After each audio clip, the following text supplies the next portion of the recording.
कानूनी बदलाव की दिशा में योगी सरकार आजादी से पहले के 138 कानून हटाने की तैयारी में है। राज्य विधि आयोग से सुझाव मांगे गए हैं। 40 से ज्यादा विभागों से जुड़े हैं ये कानून और विभागों के प्रमुख सचिवों से इनको लेकर राय मांगी गई है। तो कई कानून ऐसे हैं जिनमें बदलाव देखने को मिल सकता है बहुत जल्द और आजादी से पहले के हैं 138 कानून राज्य विधि आयोग से इनको लेकर सुझाव मांगे गए हैं। संकेत मिश्रा संवाददाता हमारे साथ जुड़ गए हैं। संकेत, वो कानून कौन से हैं जिनमें बदलाव देखने को मिलेगा और दूसरी चीज, इस बदलाव से प्रदेश को कितना फायदा होगा? बिल्कुल, देखिए उत्तर प्रदेश में जो 40 विभाग हैं लगभग, उसमें 138 ऐसे कानून हैं जो अंग्रेजों के जमाने के हैं, यानी कि आजादी से पहले के हैं। ऐसे कानूनों की कोई उपयोगिता भी इस समय नहीं है।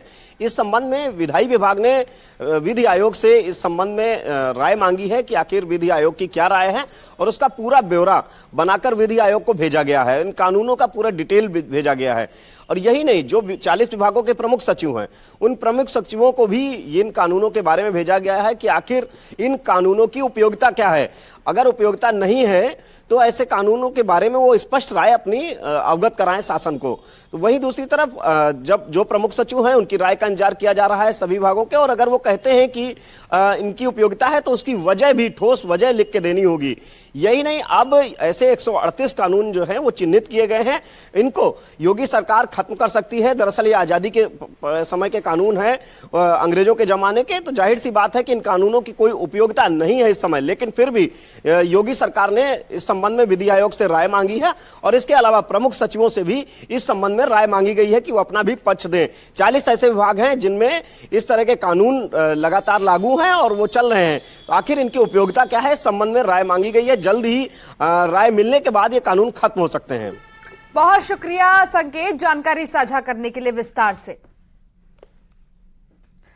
आगे बढ़ेंगे और बात करेंगे औरैया की। यहां के एरवा कटरा थाना प्रभारी पर गंभीर आरोप लगे हैं। थाना प्रभारी पर आरोप है कि रेप पीड़िता ने जब अपनी शिकायत लेकर पहुंची तो उसकी एफआईआर रेप की दर्ज ना होकर छेड़खानी की दर्ज की गई।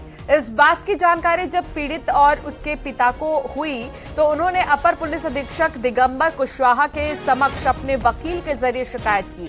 इसके बाद रेप का मुकदमा दर्ज हुआ है। तहरीर बदल दी है। सनी और रोहित ने रात में 3 बजे उनके साथ बलात्कार किया और पुलिस ने कोई कार्रवाई नहीं की। लेकिन इनका कहना है कि पहले एसओ ने जो हम लिखाना चाहते थे एफआईआर 376 नहीं लिखी बलात्कार करने की, तो उस संदर्भ में हमने एसओ को निर्देश अभी दे दिया है कि जो पीड़िता का 161 कराएं, मेडिकल कराएं और 164 कराएं, मजिस्ट्रेट बयान करा दें और उसके अनुसार जो साक्ष्य मिलता है उसके अनुसार करवाएं। देवरिया में 12 साल बाद भी कतरारी पकड़ी मार्ग पर बन पाया है। आपको बता दें कि अभी तक ये मार्ग बन ही नहीं पाया है। सड़क पर जानलेवा गड्ढे हैं जिससे लोगों को आवाजाही में दिक्कतें होती हैं। कतरारी पकड़ी मार्ग जो तकरीबन 15 किलोमीटर का है और सैकड़ों गांव के कनेक्शन इससे होते हैं। जनप्रतिनिधियों और जिला प्रशासन की लापरवाही का खामियाजा आम लोगों को उठाना पड़ रहा है। बारिश के दिनों में हालात और भी ज्यादा खराब हो जाते हैं और कई बार गुहार लगाने के बाद भी इस सड़क का कोई कायाकल्प नहीं हो सका है।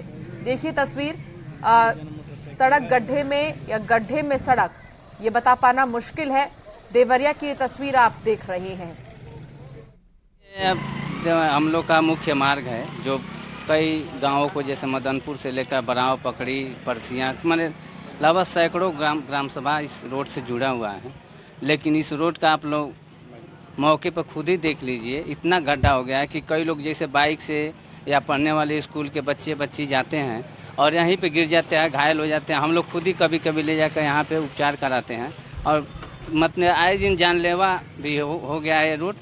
और नेता और विधायक, सांसद हर 15-20 दिन पे आते हैं, किसी फंक्शन में जाते हैं, लेकिन उन लोग के पास तो लग्जरी गाड़ियाँ हैं, गरीबों के पास तो लग्जरी गाड़ियाँ हैं नहीं। बहराइच में अपनी 6 साल की बच्ची को बचाने के लिए एक पिता टाइगर से भिड़ गया। मामला कार्तिनिया घाट वन्य जीव क्षेत्र के तनाजे गांव का है। घर के बाहर मासूम लेटी हुई थी और तभी बाघ ने मासूम पर हमला कर दिया।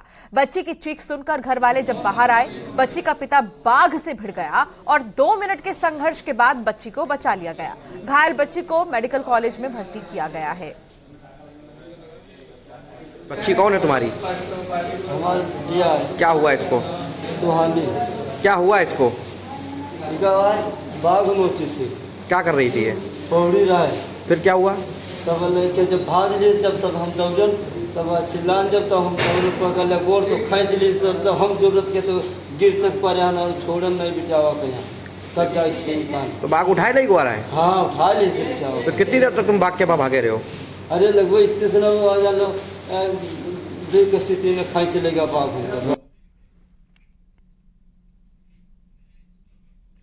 खबर बहराइच से है, जहां सिगरेट जलाने से मना करने पर नशेड़ी लोगों ने एक युवक पर चाकू से हमला कर दिया। मामला नगर कोतवाली के कबाबची गली का है। बताया जा रहा है कि घायल मनीष कबाबची गली में रोटी लेने गया था, तभी वहीं खड़े कुछ शराबियों ने मनीष से सिगरेट जलाने को कहा। जब मनीष ने मना किया तो शराबियों ने उस पर पीछे से चाकू से हमला कर दिया। हमले में मनीष घायल हो गया। मनीष को इलाज के लिए बहराइच मेडिकल कॉलेज में भर्ती किया गया है। सिर्फ इतना उन्होंने कहा नशे में थे, कहीं सिगरेट जला के तो मैंने सिर्फ इतना बोला तुम्हारे बाप के नौकर है। बैग ने असलाह ताना है, पीछे से एक चाकू मेरे पड़ा है और असलाह पकड़ते पकड़ते मैं गिर गया हूँ। एक का नाम सदान है, एक का नाम कादरी, एक का नाम गोलू, एक का नाम अफाक है। कितने लोग रहे होंगे? सर मेरे हिसाब से 15 लोग होंगे। अच्छा, तो विवाद का कारण क्या रहा? विराट का कारण बस यही सिगरेट का, सिगरेट जला के दे दो। अच्छा, तो तुम कैसे बचे? भाग के वहाँ से बचे। एक छोटे से ब्रेक के लिए यहां पर रुकना होगा। खबरों का सिलसिला जारी रहेगा, बने रहिए।